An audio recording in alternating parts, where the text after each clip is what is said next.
নমস্কার বন্ধুরা, আমার চ্যানেলে আপনাদের স্বাগত জানাই। আজকে আমি আপনাদের বানিয়ে দেখাবো মাশরুম পোস্ত। প্রথমে মাশরুম আলু কেটে ধুয়ে রেখে দিয়েছিলাম। এবার কড়াতে তেল গরম করতে দিয়েছিলাম, তেলটা গরম হয়ে গেছে। আলুটা আর মাশরুমটা দিয়ে ভেজে নেব। এবার উল্টে পাল্টে ভাজা হয়ে গেছে। এবার স্বাদ মতো নুন দিলাম, দিয়ে চাপা দিয়ে রেখে দেব সেদ্ধ করার জন্যে।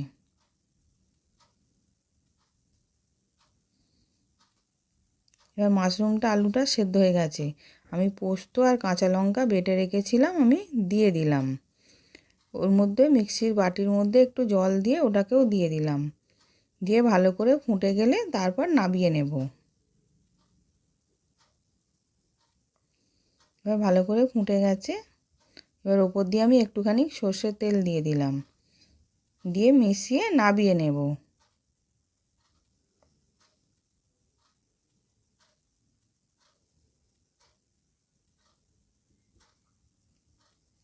এবার সার্ভ করার জন্য রেডি। আশা করছি ভিডিওটা ভালো লেগেছে। আমি হাজির হব আর এক নতুন রেসিপির সাথে।